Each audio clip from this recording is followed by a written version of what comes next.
Abra sua Bíblia em Marcos capítulo 2, a partir do versículo 13.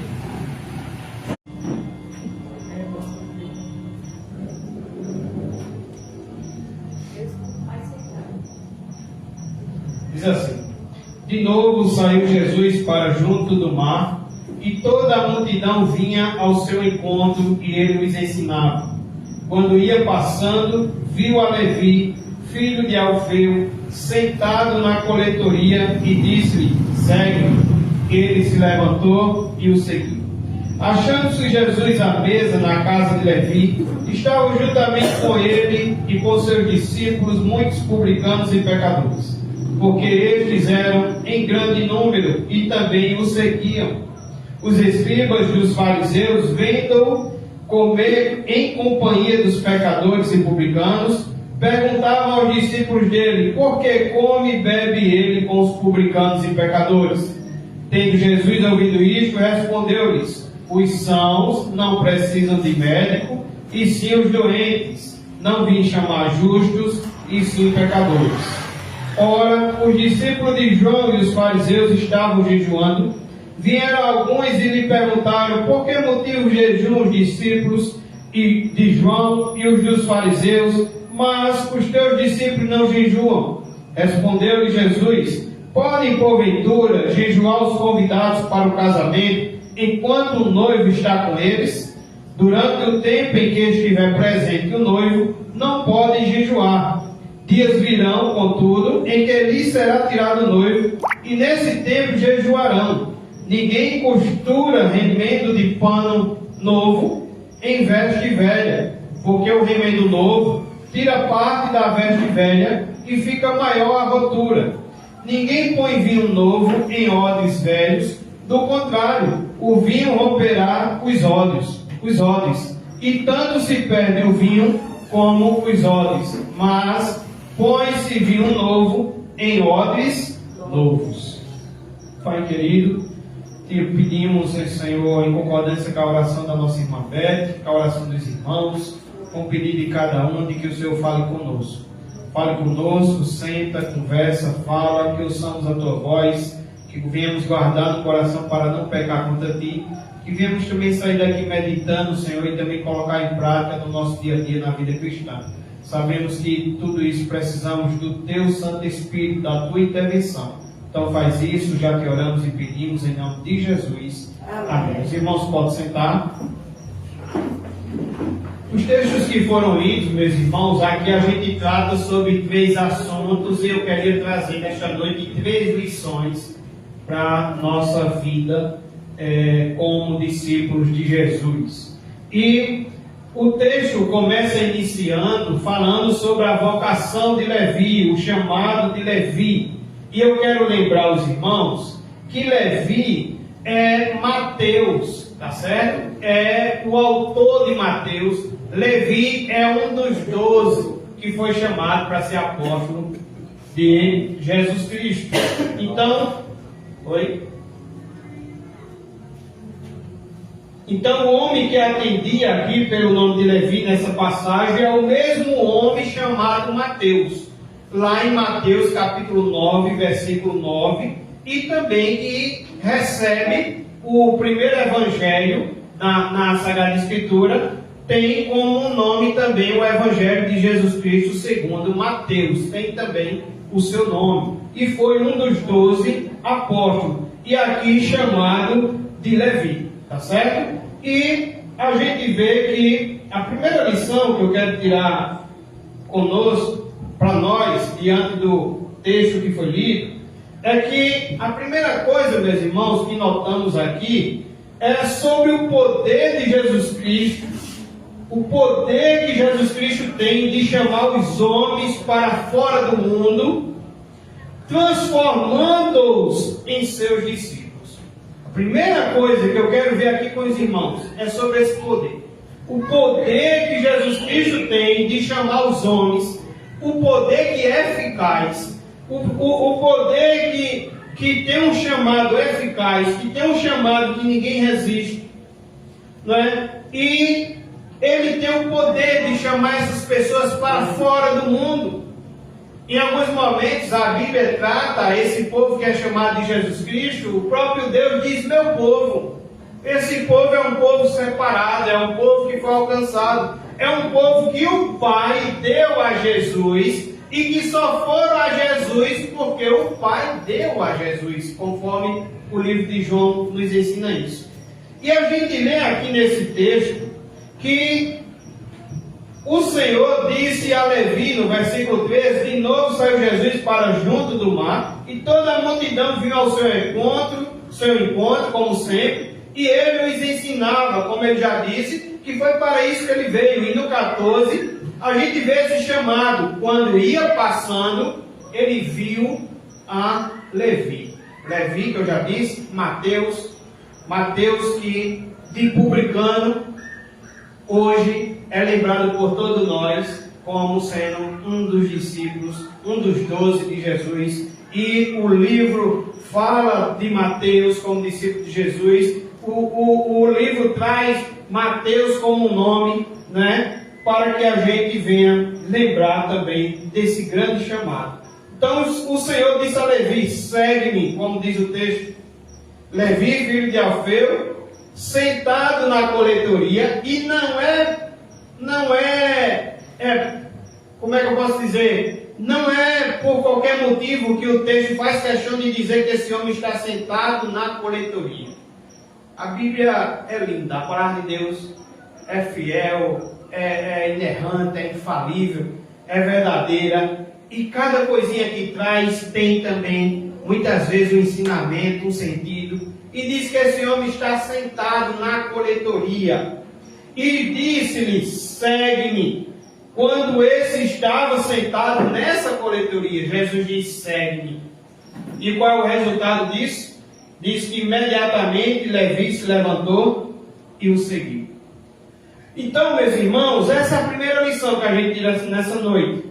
É sobre o poder que Jesus Cristo tem de chamar os homens, né? Jesus chama Levi, Jesus chama irmã Beth, Jesus chama irmão Marivaldo, Jesus chama irmão Raul, Jesus chama cada um nessa noite, né? E o seu chamado tem um poder eficaz. Esse é o poder do chamado de Jesus Cristo, que chama os homens e chama para fora do mundo, certo? Ele disse ao Pai, ele disse que nós ainda não tínhamos saído neste mundo, porque nós ainda estamos aqui, mas ele pede ao Pai que assim como ele e o Pai é um, nós e ele também sejamos um. E ele vai tratar lá também em Romanos que aqueles que se tornem amigo do mundo se tornem inimigo de Deus. Então Jesus Cristo tem esse chamado, faz esse chamado eficaz, e ele chama os homens para fora do mundo. Fora do mundo não é, como é que eu vou, feito Nicodemos falou, o que é que eu faço agora? Vou voltar de novo para o ventre da minha mãe para que eu possa nascer de novo? Nicodemos não estava entendendo, assim como também quando eu digo nessa noite que ele chama para fora do mundo, talvez você não esteja entendendo, mas é para fora desse mundo perverso, para fora desse sistema perverso, porque Jesus tem o seu povo, Deus tem o seu povo santo, seu povo que se santifica, seu povo que pelo menos, ou deveria estar com prazer de estar na igreja. Me alegrei quando me disseram: vamos à casa do Senhor. Que deveria, como salmista, dizer: um dia nos teus atos é melhor do que 1000 anos fora dele. Eu prefiro permanecer na congregação dos justos, na tua presença, na tua casa, Senhor, do que na tenda de onde? Da perversidade. Quando a gente olha o Salmo 1, o Salmo 1 também faz uma separação ali. Um texto pregado esses dias pelo irmão Marivaldo na cadeia pública. Salmo 1 que vai separar o justo do ímpio. E a gente vê que o justo é como uma árvore que é plantada junto a correntes de água. No seu devido tempo, dá fruto e a sua folhagem não murcha. Porque ele é igual ao homem prudente que escuta a palavra de Deus, coloca em prática vem as tempestades, sua casa não cai, porque está firmada onde? Na rocha. Assim é essa árvore que está plantada junto a correntes de águas, que no seu devido tempo dá fruto e sua folhagem não murcha. Já o ímpio, a Bíblia diz que o ímpio, ele é como palha que todo vento dispersa. E o Salmo 1 termina dizendo que o ímpio não permanecerá na congregação dos justos.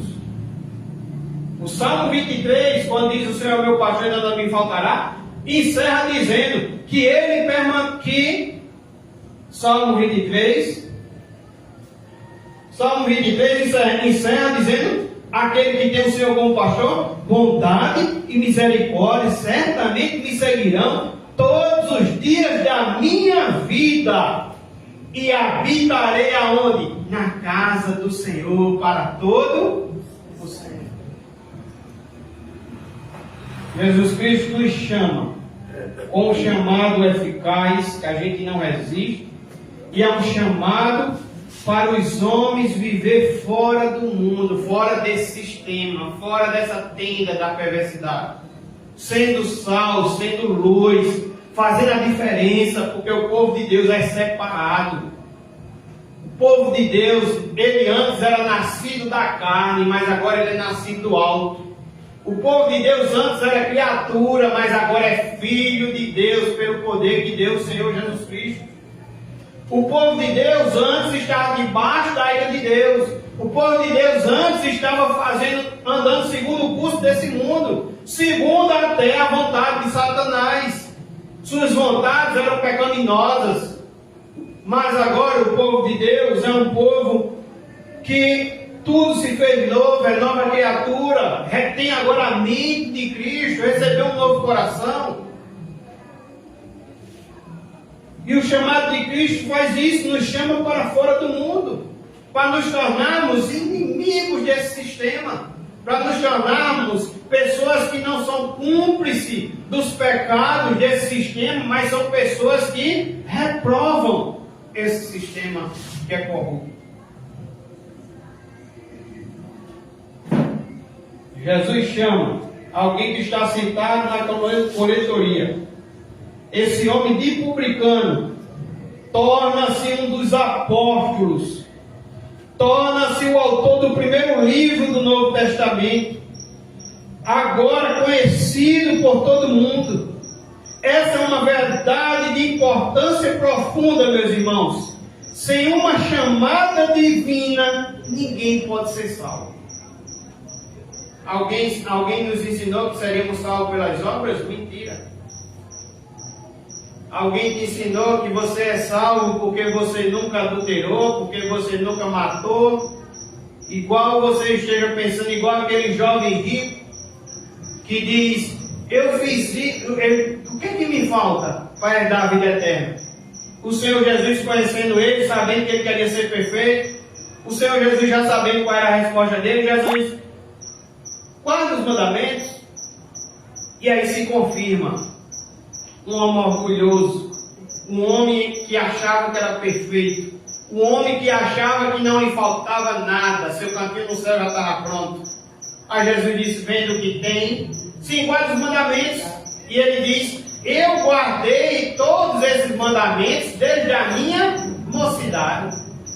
É alguém, meus irmãos, que achei bom quando a irmã Beta orou aqui, disse que o pastor diminua e que o Senhor cresça na vida dele. E é isso que tem que acontecer.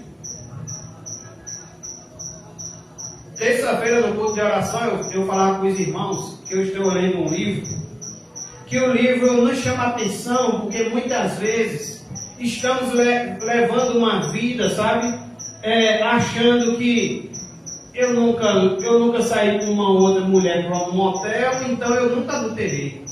Eu nunca matei ninguém com um revólver, com uma faca, então nunca cometi homicídio, sabe? E a gente que às vezes estamos na igreja, que já somos membros, que já fomos batizados, achamos que está tudo certinho só porque estamos na igreja, só porque somos membros. É muito bom estar na igreja. Volto a dizer, quinta-feira tivemos um estudo bíblico aqui, que diz que quando a gente vê algumas pessoas que estão com falta na igreja, que estão levando as coisas da igreja de qualquer forma, que não estão mostrando o desejo de estar aqui, que não estão mostrando a alegria de estar aqui, que não estão mostrando o desejo de cultuar o Senhor, certamente essas pessoas estão passando já por frieza espiritual. E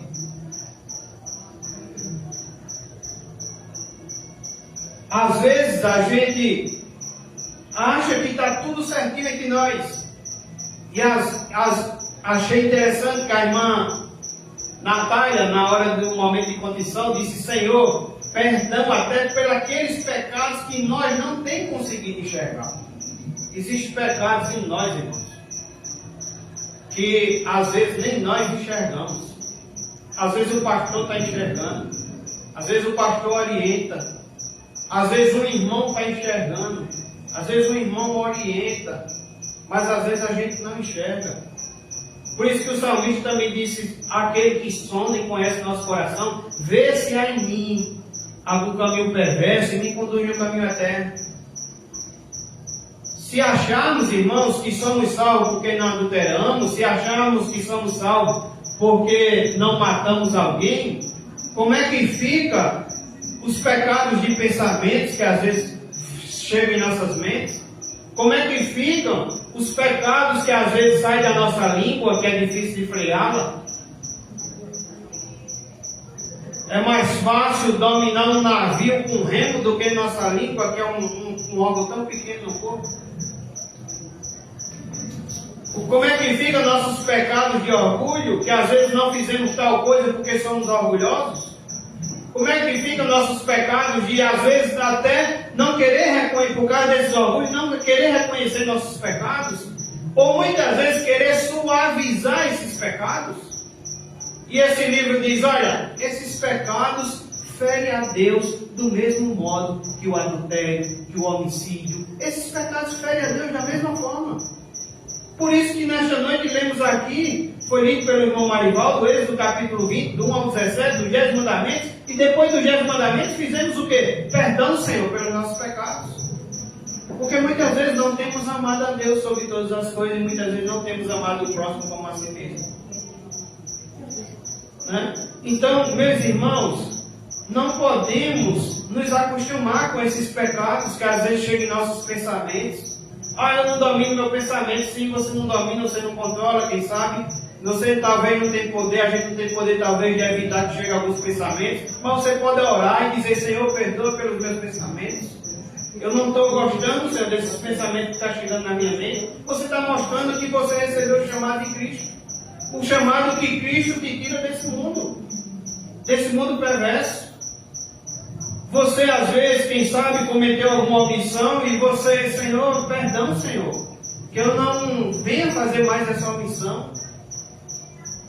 Há tantos outros pecados, por isso que a palavra do Senhor é clara em dizer que vamos ser salvos pela graça.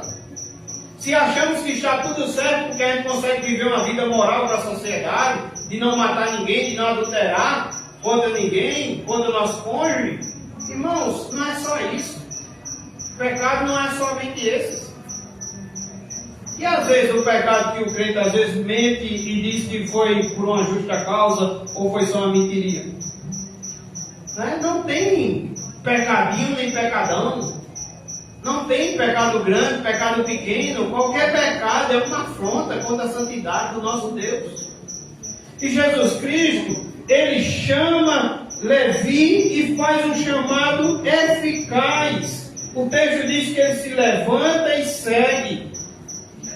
Sem essa chamada divina, ninguém pode ser salvo. Por isso você tem muitas razões de estar aqui nessa noite. Por isso você tem muitas razões de amanhã, quando acordar. Eu não sei se você está dizendo isso para a igreja ou era para algum irmão, acho que foi para a irmã Beth. Eu fico encantado como eu aprendo com Lucas ao acordar. Eu fico encantado. Você precisa ver como Lucas acorda. Lucas acorda rindo. Lucas acorda feliz. Abraçando o pai, abraçando a mãe, te amo papai, te amo mamãe, e parece que, sabe, aquela pessoa que parece que está dizendo obrigado Senhor, eu acordei. Será que nós, por isso que o Senhor diz que para entrar no céu vamos ter que ser como uma criança, é dessa forma. Será que somos gratos assim quando acordamos? Será que reconhecemos o quanto, como Natália disse aqui nessa noite, o Senhor nos perdoa mesmo sem merecermos? O Senhor tem sido bom mesmo sem merecermos? Será que a gente tem sido grato, irmãos?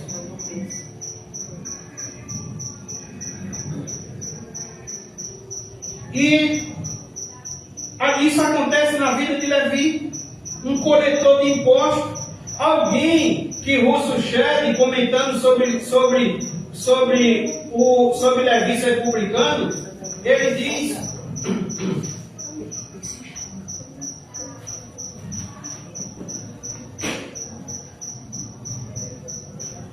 Russell Shedd, comentando sobre Levi, o lado de Levi como publicano, como coletor de impostos, como alguém que estava sentado na coletoria.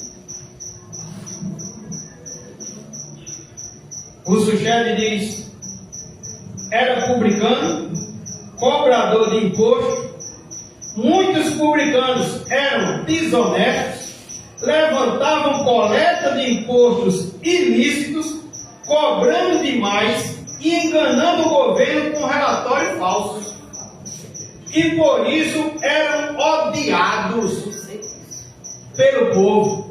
Os fariseus julgaram os publicanos iguais aos pecadores que desprezavam a lei. Não se separavam dos gentios e assim ficaram excluídos da sinagoga.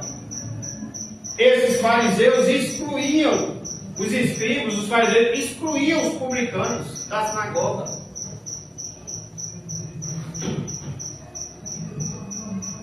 E Deus chama Levi, assim como a gente vê no texto de Zaqueu. Zaqueu faz todo esforço para ver Jesus, sobe numa árvore, mas o texto diz que foi Jesus quem viu Zaqueu primeiro. É muita graça, irmãos. É muito amor. Você é um discípulo de Cristo, você está seguindo a Cristo, porque você recebeu esse chamado eficaz. E esse chamado eficaz, meus irmãos, não foi para ficar na mesma. Ele diz: vem como estás, mas não foi para ficar na mesma. Foi para te tirar do mundo. Foi para te tirar desse sistema perverso.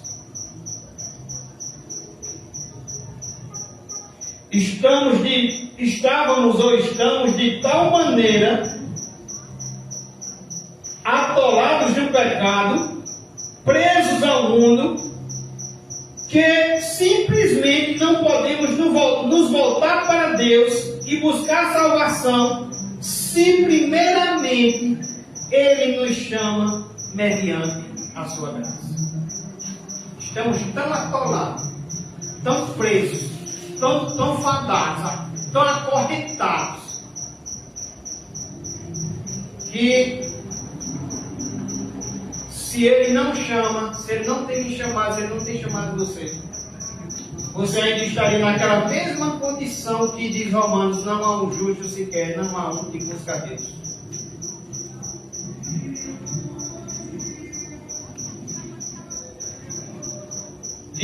Diz um artigo de confissão de fé, ele diz que aqueles que são filhos de Deus foram chamados de conformidade com o propósito divino, por meio do Espírito de Deus, o qual opera no tempo devido. Lembra que às vezes alguém já pregava para você antes, mas você não queria, você não quis, você não entregou, não é? Mas essa operação é divina, é uma intervenção. O Espírito Santo, Jesus disse que quando viesse, Ele nos convenceria da justiça, do pecado e do juízo. Mas é no tempo devido, é no tempo certo. Quão feliz, meus irmãos, é a ideia de que esse chamamento dos pecadores foi confiado a uma tão graciosa misericórdia do nosso Salvador Jesus Cristo. Quando o Senhor Jesus chama algum pecador para ser seu servo, Ele age como soberano, mas também ele age com infinita misericórdia. É um chamado soberano. Ninguém resiste, mas precisamos reconhecer que é um chamado também de muita misericórdia. A Bíblia diz que nós estávamos mortos nos nossos delitos e pecados. Ele nos deu vida. E o mesmo texto vai dizer que foi por causa da sua grande misericórdia. E o texto continua lá em Efésios 2, diz que antes andávamos sem Cristo, e se estávamos sem Cristo, estávamos sem Deus nesse mundo.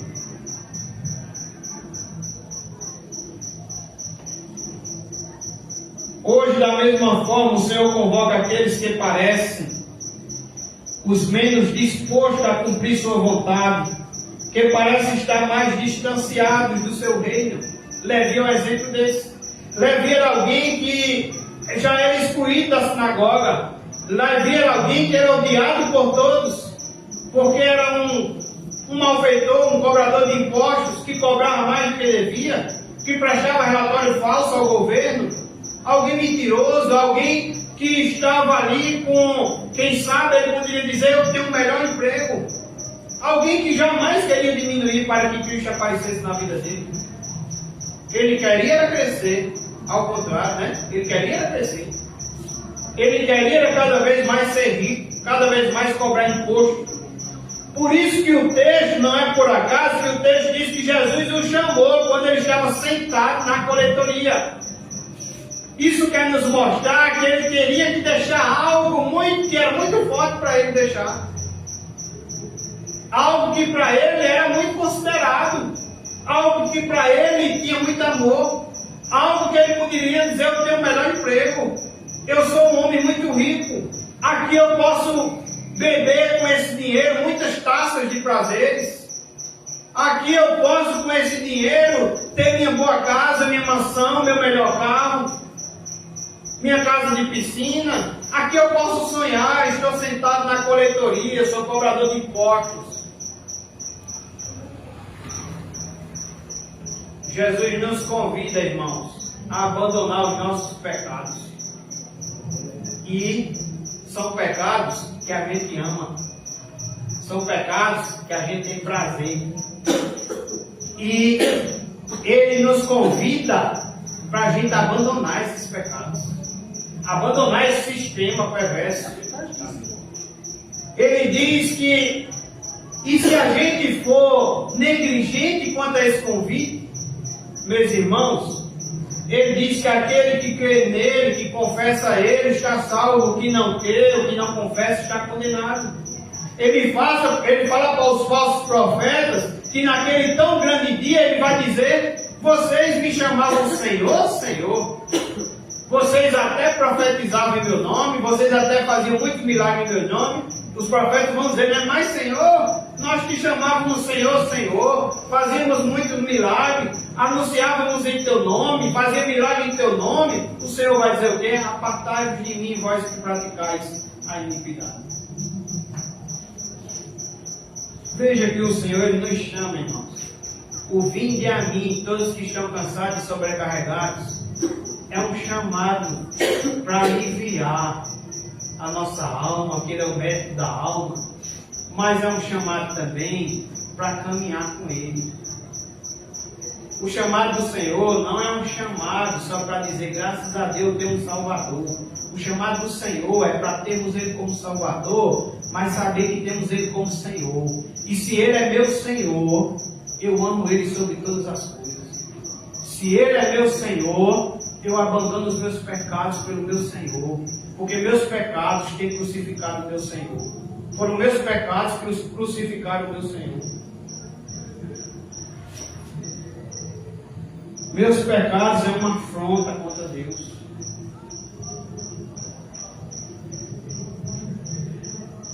E Ele chama, e muitas vezes chama pessoas que parecem também que aos nossos olhos Ele não vai chamar. Marivaldo outro dia comentou, e eu achei engraçado também, que esse dia eu estava com ele na reserva, e um rapaz lá se surpreendeu. Ficou surpreso porque o irmão agora é crente. Ficou surpreso porque o irmão agora está frequentando a igreja. Já é membro da igreja, se batizou e está caminhando. E ele ficou muito surpreso. Ficou assustado porque julga ele, Marival. Talvez fosse alguém que você dissesse: esse aí o capeta já está tomando conta. Esse aí não tem mais jeito para ele, não tem mais solução para ele. Mas Jesus atrai os seus para ele com tremendo poder, quebrando as cadeias de seus antigos hábitos e costumes. Lembre que a missão é o seu poder de chamado, mas é um chamado que transforma, nos tira desse mundo.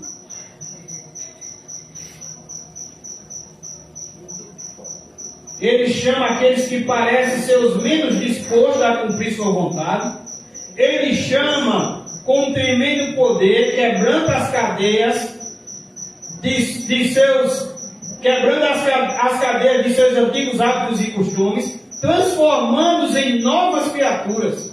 Da mesma forma que um imã atrai o fel, ou que o vento sul dissolve a neve, assim a chamada de Cristo atrai do mundo os pecadores, quebrantando os mais empedernidos, ou seja, aqueles que talvez sejam inflexíveis, que sejam de coração duro, que não têm dado nenhum sinal, sabe, de mais dureza do coração. Sabe por quê? O Salmo 29, versículo 4 diz que a voz do Senhor é poderosa. Bem-aventurados aqueles que, ao ouvirem a sua voz, não endurecem os seus corações.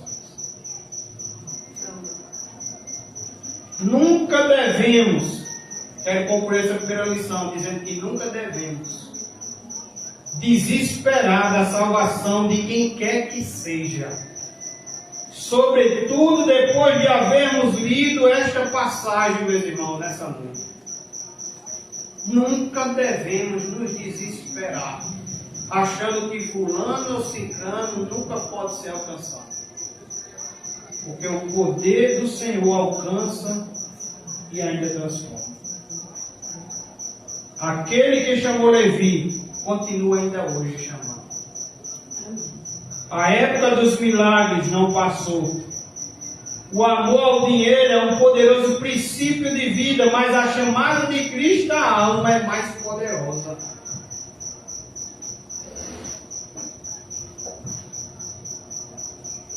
Eu também falo, não só para aqueles que ainda não entregaram a vida a Jesus, mas também falo para aqueles que já entregaram. O pastor Bruno César, da Igreja Congregacional de Santa Cruz, professor de teologia da nossa denominação, pastor da segunda IEC de Santa Cruz, uma certa vez ele disse que todo sermão ao domingo que ele prega é para toda a igreja se arrepender de seus pecados. Postei uma mensagem essa semana, não sei se foi de Charles Spurgeon ou foi de outra pessoa, de Hernandes Lopes, que disse: se a pregação não é um convite ao arrependimento, você não está dando a oportunidade de salvação. Outra frase diz: se a pregação não é um convite ao arrependimento, você não está pregando o Evangelho de Cristo.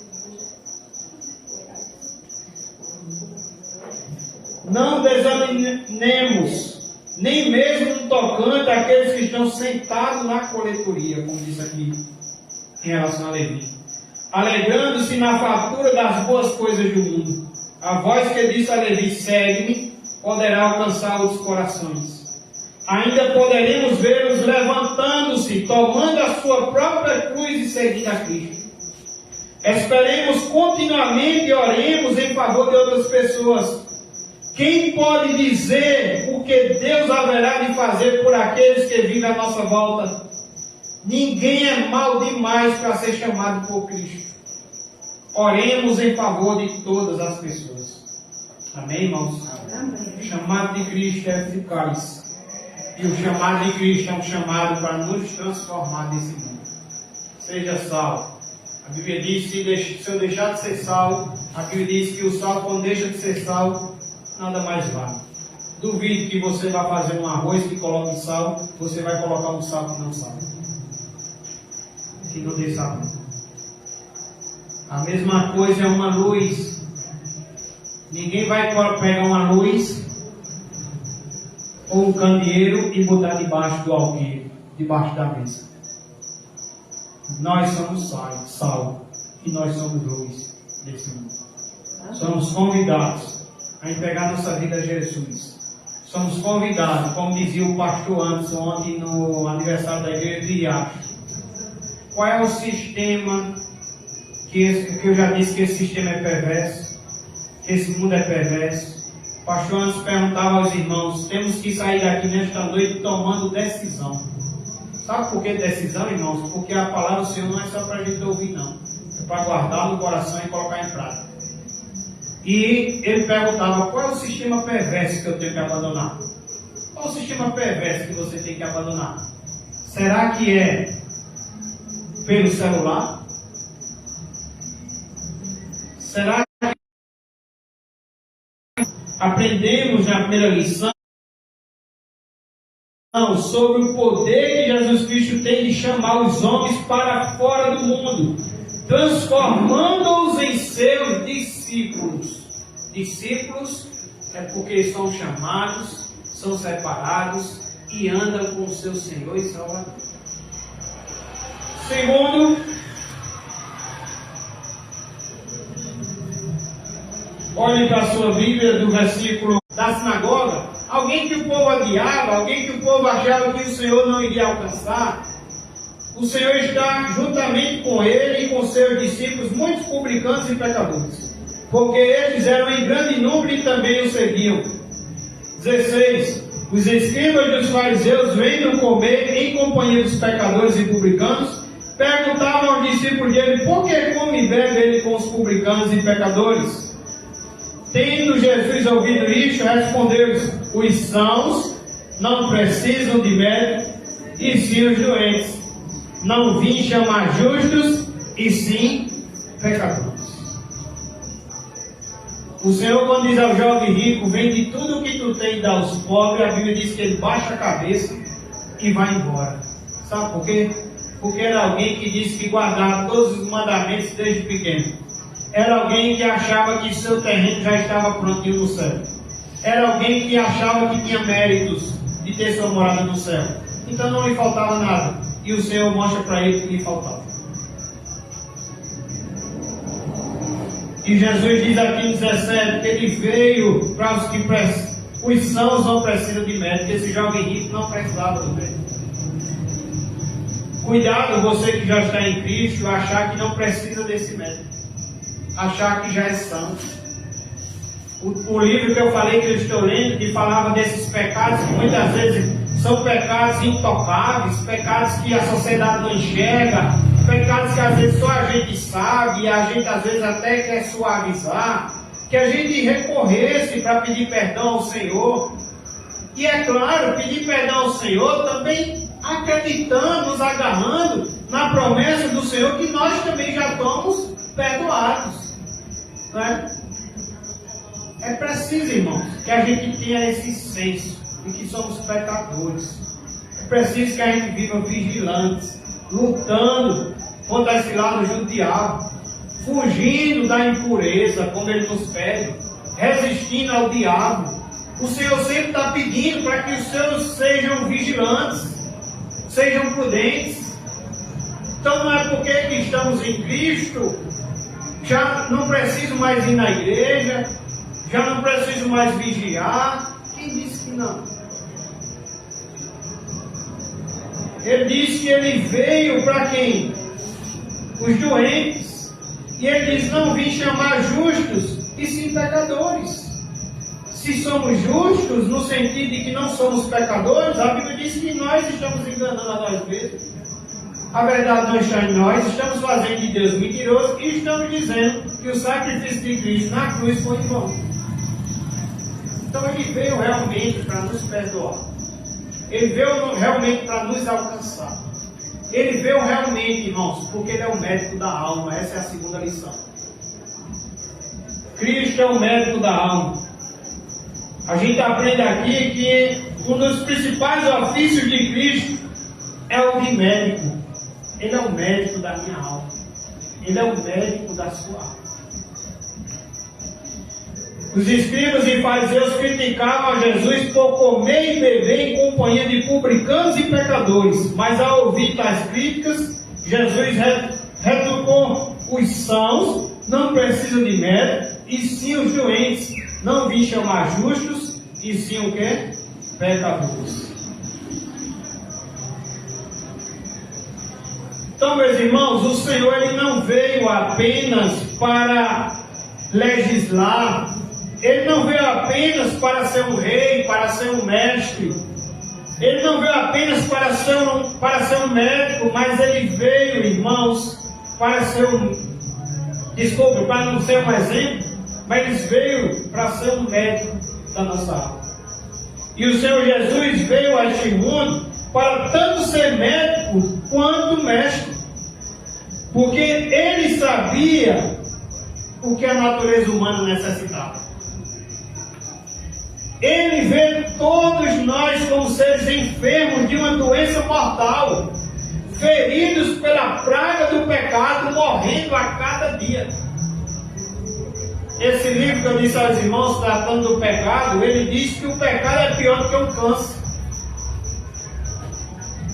O câncer vai enraizando de tal modo que às vezes até a pessoa é cirurgiada, às vezes é até tirado algum órgão do seu corpo, e às vezes a medicina nem consegue ver que isso já está enraizado em outras partes do corpo, e mais para frente descobre. E esse livro diz o pecado é pior, assim como Romanos diz, o salário do pecado é o quê? É a morte. O pecado, meus irmãos, nos afasta de Deus, e o salário do pecado é a morte. Ele teve piedade de nós e veio ao mundo a fim de trazer o remédio divino para nos aliviar. Veio para curar os moribundos, para sarar os de coração despedaçado e para oferecer vigor ao fraco. Nenhuma alma enferma pelo pecado está fora do seu alcance. A sua glória consiste em curar, restaurando a vida, os casos mais desesperadores. Como eu já disse aqui outra vez, Jesus é a esperança dos desesperançados. O grande médico das almas desconhece rival para a sua infalível habilidade, para a sua incansável ternura, para a sua longa experiência com os males espirituais do homem. Não há ninguém que se compare a Jesus. Por isso, Atos diz: não há outro pelo qual importa que sejamos salvos. Não há, meus irmãos. Não há outro que possa competir com o nosso Senhor quando se trata de ser o médico da nossa alma. Ele é o médico. Ele é o caminho, a verdade e a vida. Ninguém vai ao Pai senão por Ele. Ele diz que sem mim nada podeis fazer, Jesus diz. A alegria verdadeira está nele, de um modo que ele diz: olha, eu sou a videira, meu pai é o agricultor, eu sou a videira, vocês são os ramos. Sem mim nada podeis fazer. E eu tenho dito essas coisas a vocês, para que o gozo de vocês sejam completos. A pergunta é: o que nós mesmos conhecemos a respeito desse ofício especial de Cristo? Será que temos sentido a nossa necessidade espiritual de recorrer a Ele para receber alívio? Temos sentido essa necessidade espiritual, irmãos? De recorrer a Ele para recebermos alívio? Ele diz: vinde a mim todos que estão cansados e sobrecarregados, e eu vos aliviarei. Como também ele diz que achareis descanso para a vossa alma. Será que temos sentido a necessidade espiritual e recorrido a Ele para receber alívio? Jamais seremos retos aos olhos de Deus se não fizermos isso. Nosso conhecimento sobre a religião cristã será distorcido se pensamos que o senso de pecado deve fazer-nos evitar a Cristo. Somos pecadores, já entendemos isso? Devemos evitar a Cristo? Estamos errados, o Evangelho não é isso. Devemos agora ir para Cristo, o médico da nossa alma. Sentimos nossa própria corrupção e abominamos nossas transgressões, são os primeiros sintomas de saúde espiritual. Veja, em vez de eu sentir tédio de estar na igreja, em vez de eu sentir tédio de estar na casa dos irmãos, em vez de eu ver essas coisas como um enfado, como um cansaço, como alguma coisa a mais que vai roubar meu tempo ou que vai me cansar, não. Eu vejo como um lugar de gozo, de prazer, de alegria, de me fortalecer, de necessidade espiritual, de necessidade de comunhão. De fato, felizes os que descobriram as enfermidades de suas almas, que reconhecem ser Cristo o grande médico do qual necessitam e assim se beneficiam de Cristo. Assim como ele disse, aquele que bata na porta, ele diz que entrarei e cearei com ele. É importante que a gente, meus irmãos, Senhor, sonda, vê se há em mim algum caminho perverso e me conduz no caminho eterno. Senhor, me faz enxergar os meus pecados que muitas vezes eu não tenho enxergado. Senhor, me corrige, me dá ânimo, me dá vigor, me dá alegria da salvação. Senhor, me dá prazer, deleite para estar na Tua presença, para estar na Tua casa, para estar em comunhão com os irmãos. Senhor, me dá força, me dá sabedoria para mim ter o Senhor como prioridade, ter as atividades da igreja como algo de fortalecimento de minha fé, de exercer a minha fé, de praticar a minha comunhão com os irmãos, de iniciar o ajuntamento que vai ser ajuntamento lá no céu. Alguém já disse, se você não consegue se juntar com os irmãos em um dia na semana, em 3 dias na semana, como é que você vai se juntar no céu eternamente? Você acredita que vai para o céu? Você acredita que vai ter um ajuntamento no céu? Como é que você não quer viver o ajuntamento primeiro aqui? Devemos pensar sobre essas coisas. Terceira lição, depois de descobrir que Ele é o médico da nossa alma e é a Ele que devemos recorrer, se tivermos frios, se estivermos passando por alguma crise espiritual, se estivermos lutando contra algum pecado que não estamos conseguindo, é a Cristo que devemos ir. Ele é o nosso médico. Ele é o médico da nossa alma. Amém, irmãos? Terceira lição nesta noite, e por último, olhando para os versículos de 18 ao 22, o texto diz: ora, os discípulos de João e os fariseus estavam jejuando. Vieram alguns e lhe perguntaram: por que motivo jejuam os discípulos de João e os dos fariseus, mas os teus discípulos não jejuam? Respondeu Jesus: podem porventura jejuar os convidados para o casamento, enquanto o noivo está com eles? O noivo estava com eles, irmãos.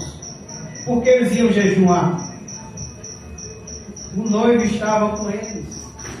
Quando Jesus vinha, que viemos buscar, que fomos morar com Ele eternamente, vamos precisar jejuar? Assim eles estavam na presença do Senhor. O Senhor diz: podem porventura jejuar os convidados para o casamento, enquanto o noivo está com eles? Durante o tempo em que estiver presente o noivo, não pode jejuar. Dias virão, contudo, em que lhe será tirado o noivo, e nesse tempo jejuarão. Agora sim, jejuarão. Ninguém costura remendo de pano novo em veste velha, porque o remendo novo tira parte da veste velha, e fica maior a rotura. Ninguém põe vinho novo em odres velhos, do contrário, o vinho romperá os odres, e tanto se perde o vinho como os odres. Mas põe vinho novo aonde? Em odres novos. Como é óbvio, irmãos, devemos entender estas palavras de Jesus como uma parábola. E aqui chegamos à nossa terceira lição. Aprendemos aqui que no terreno da religião cristã é profundamente inútil tentar misturar coisas que são essencialmente diferentes. Lembra da primeira lição? O Senhor chama para nos tirar do mundo e nos transformar.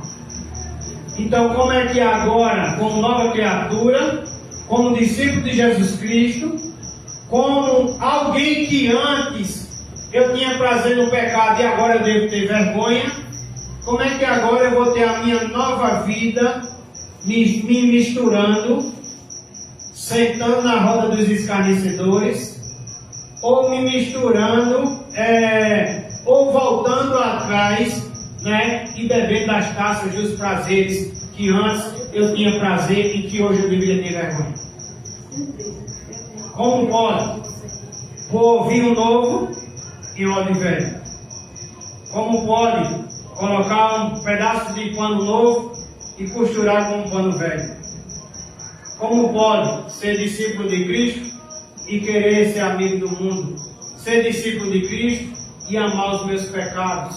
Ser discípulo de Cristo e não querer que Jesus Cristo venha agora? Ser discípulo de Cristo e não estar preparado para a sua vinda? Ser discípulo de Cristo e não querer à noite ser a noiva de Cristo? Como é que pode? É isso que ele está dizendo. Não pode. Vinho novo se coloca em óleo novo.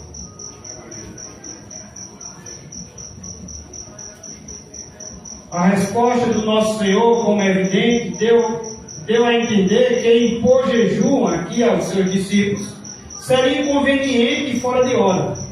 O seu pequeno rebanho de seguidores ainda era muito jovem na graça e fraco na fé, no conhecimento e na experiência. Precisavam ser conduzidos suavemente e não sobrecarregados com exigências que não era capaz de suportar. Além do mais, jejuar podia ser apropriado para os discípulos daquele que era apenas o amigo do noivo.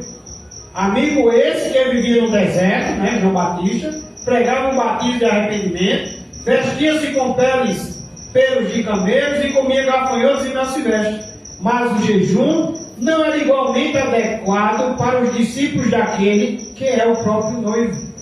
Os discípulos de Jesus, que estavam na presença de Jesus, que anunciavam as boas novas aos pecadores, que vieram para viver como homem.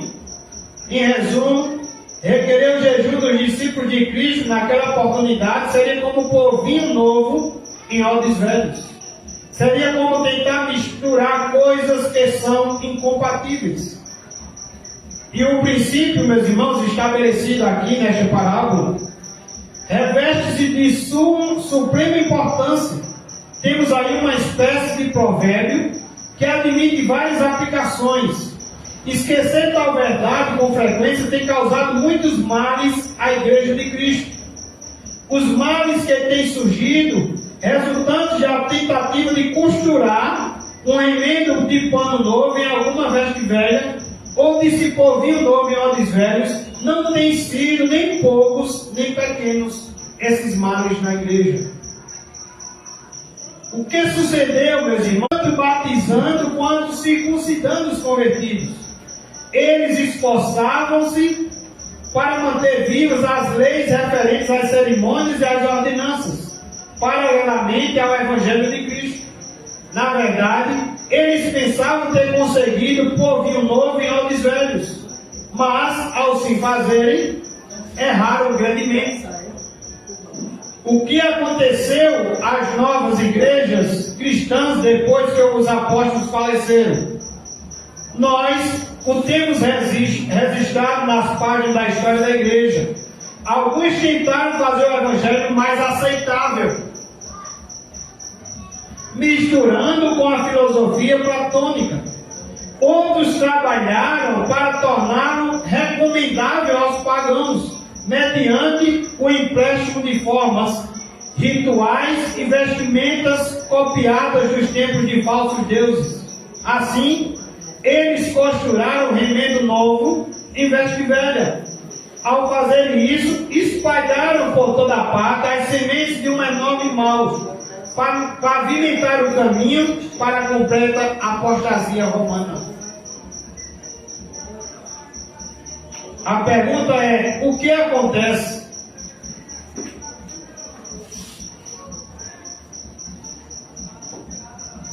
O que acontece a tantos crentes em nossos dias? Basta olharmos ao nosso redor para descobrir há milhares de crentes que estão procurando conciliar o servir a Cristo com o servir ao mundo, procurando ter o nome de cristãos e ao mesmo tempo viver a vida própria dos ímpios.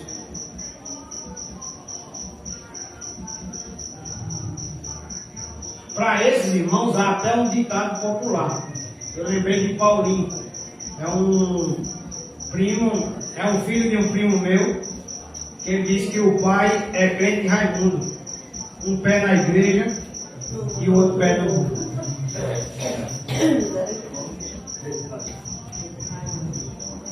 Mantendo a companhia de servos dos prazeres do pecado, enquanto pretende ser guiadores de Jesus crucificado. Em resumo, estão tentando desfrutar do vinho novo, ainda sem se desfazerem dos odres velhos. Algum dia, entretanto, descobrirão que estão tentando fazer aquilo que é impossível. É impossível, meus irmãos, servir a dois senhores. É impossível achar que está na igreja, no caminho de Cristo, um pé aqui dentro e um pé no mundo. Há uma história que alguém estava em cima do pé do muro, em cima do muro, e o povo do diabo dizia, o povo de Deus dizia: vem para cá, vem para cá, vem para cá, para o nosso lado, e o cara em cima do muro. Ele foi tanto chamado pelo povo de Deus que ele achou estranho que o povo do diabo estava calado do outro lado. E ele se vira para o povo do diabo e pergunta: por que só eles me chamam e vocês não chamam? Aí o povo do diabo disse: é porque em cima do muro ainda é nosso. O pé na igreja e o pé no mundo, você é um crente Raimundo mesmo. Você ainda está no mundo.